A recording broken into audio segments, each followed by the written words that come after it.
Haleluya.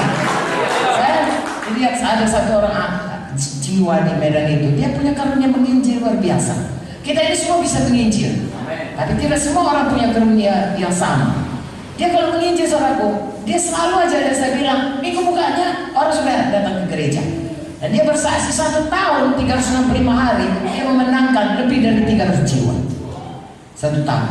Nah itu karunianya. Kita tidak punya karunia seperti itu, nggak apa-apa. Walaupun 1 bulan dapat 1, no problem. Tapi kerjakan. Haleluya. Kalau saudara punya talenta, saudara membuat supaya ruangan ini bersih, rapi, kerjakan. Kalau saudara tidak kerjakan, tidak ada yang lain, hanya saudara sebenarnya disuruh Tuhan. Maka saudaraku, kami di sini asal masuk kami bersih, karena aku semua acim. Besoknya sudah bilang. Tapi kalau sudah kerjakan, nggak ada orang menghargai saudara, tapi Tuhan tahu, surga tahu apa yang saudara lakukan. Mungkin orang lain bisa mengerjakannya, tapi kalau bukan itu karunianya, tidak sebaik kalau saudara kerjakan. Berilah yang terbaik selalu kepada Tuhan.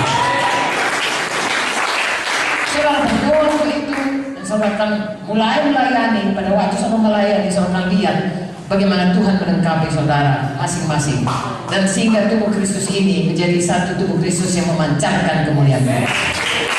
Amin, saudara. Bersehati satu dengan yang lain dan setia satu dengan yang lain. Tetap tinggal, jangan pernah tinggalkan gereja Tuhan. Tidak ada yang kebetulan. Ya, saya ini marga saya, guru saya sendiri. Ya, saya tidak memilih. Waktu saya dikandung, saya katakan misalnya lah, saya mau lahir di keluarga sendiri, enggak, selalu Tuhan yang menetapkan saya lahir di keluarga sendiri. Amin. Ada banyak keluarga di kota Medan, tapi Tuhan taruh saya di rahim ibu sendiri. Begitu juga yang lain, anak-anak saya, bukan dia menetapkan jadi anak kami, saudara. Tuhan menetapkan sehingga jadi bermunti semuanya. Jadi kalau Tuhan sudah menetapkan kita satu tempat, saudara, hargakanlah itu. Tentunya ada banyak perjuangan, tapi semua perjuangan itu, firman Tuhan berkata, semua dibuat Tuhan menjadi kebaikan kepada kita. Jangan bersungguh-sungguh, jangan patah hati, jangan menyerah. Temukan kebaikan itu. Karena Tuhan tidak pernah bohong.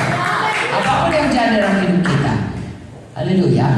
Kalau kita rasakan itu adalah aniaya, Tuhan berkata, kalau kita mengikut Tuhan, kita akan mengalami aniaya. Tapi itu akan menambahkan ketekunan, kedewasaan rohani kita, dan upah yang kekal di surga. Jadi saudara, sekali lagi, saudara sungguh-sungguh saudara bertumbuh, dan kemudian apapun pelayanan saudara, tempat saudara, karunia saudara, kerjakan dengan segenap hati. Saya sangat suka ayat yang mengatakan, Tuhan tawari yang ambil ayat 9a. Ya, apakah itu Tuhan memata, Tuhan mencari di seluruh muka bumi ini untuk orang yang bersungguh-sungguh hati terhadap Dia, untuk mencurahkan kuasanya kepada orang lain. Haleluya. Mari kita bersungguh-sungguh hati semua saudara di GKI Ambon ini. Lalu nanti saudaraku, ada berapa penduduk kota Ambon ini? 0,5 juta, 1 juta. Mata Tuhan menilik seluruh kota Ambon, dan dari situ dia lihat siapa bersungguh-sungguh hati dan mencurahkan kuasanya kepada orang itu.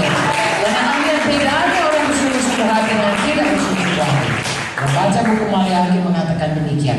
Sehingga kadang-kadang kita heran, ya, orang heran, kita pun heran. Kenapa, saudaraku?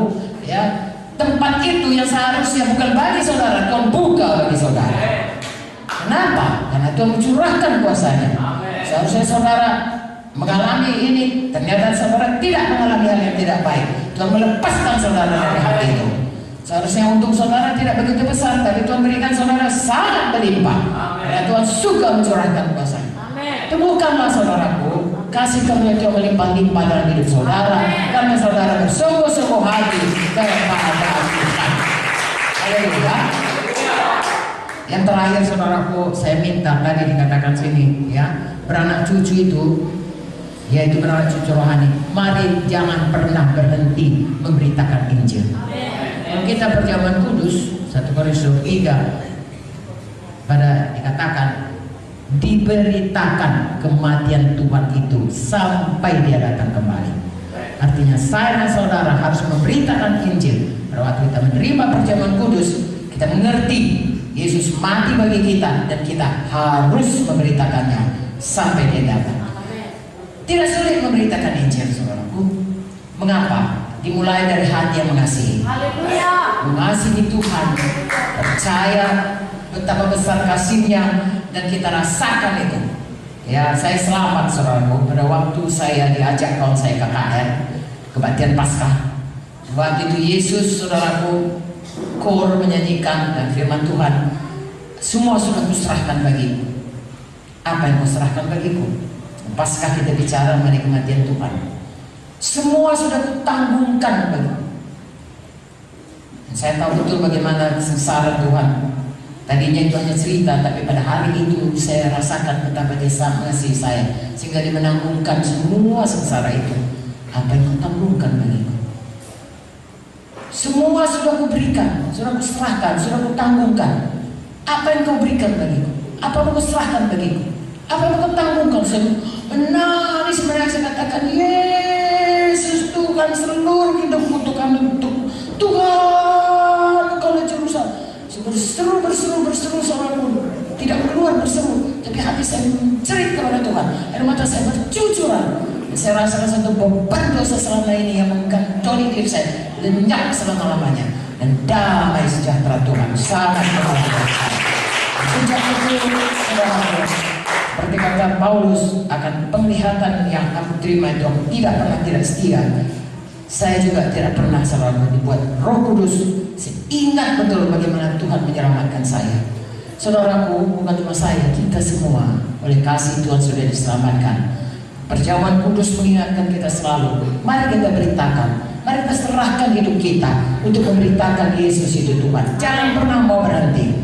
Nanti Vicky dan Joyce akan menyampaikan kepada saudara lebih lanjut bagaimana bertumbuh dalam Tuhan dan bagaimana jangan berhenti untuk memberitakan Injil. Karena itulah kehendak Tuhan. Tadi kita sudah baca bahwa Tuhan menciptakan manusia, Dia mau kita bertambah banyak. Biarlah banyak anak rohani kita dengan penginjilan yang tidak henti-hentinya, saudaraku. Haleluya. Biarlah kita berubah menjadi seperti Yesus karena dewasa. Amin. Dan biarlah kita dikembalikan Tuhan kuasa kepada kita. Kalau kita bersungguh-sungguh hati, Tuhan mencurahkan kuasanya kepada kita, dan hidup kita lebih daripada orang yang benar. Haleluya. Kita akan lihat saudara kemuliaan Tuhan dipancarkan dalam kehidupan kita pribadi, juga dalam gereja Tuhan. Dan dengan itulah saudaraku, kota Ambon melihat Tuhan Yesus, melihat kemuliaan Tuhan dalam hidup kita, dalam hidup kita, di dalam keluarga kita, dalam sekolah kita, dalam pergaulan kita, di dalam bisnis kita. Lalu Tuhan pada waktu Dia ditinggikan dalam hidup kita, maka Dia akan menarik orang datang kepada kita. Itulah kesaksian kehidupan saudaraku yang berikan Tuhan. Ya, pada waktu Tuhan berkata, penuhkan dengan Roh Kudus. Memang kita bahasa roh, memang kita menginjil dengan urapan, tapi juga hidup yang diubahkan. Dan kesaksian itu lengkap kepada jiwa-jiwa, sehingga mereka tidak bisa lagi berdalih hanya karena mereka memang mengeraskan hati, tapi dari pihak kita kasih Tuhan mengalir. Haleluya. Bertumbuhlah semuanya, berubahlah semuanya, makin hari makin menjadi seperti Yesus. Pengajaran untuk bisa bertumbuh. Amin. Kemudian bertambah-tambah, melebar, saudaraku, beranak cucu, menginjillah selalu setiap hari. Amin. Hiduplah bersungguh-sungguh hati terhadap Tuhan, penuh selalu Roh Kudus, maka kita akan lihat kuasa Tuhan jadi dalam hidup kita. Bukannya lagi kita ditindas setan, tetapi kita sudah menjadi hamba Yesus, dan hamba Yesus saudaraku adalah orang-orang yang lebih daripada orang yang lain. Haleluya.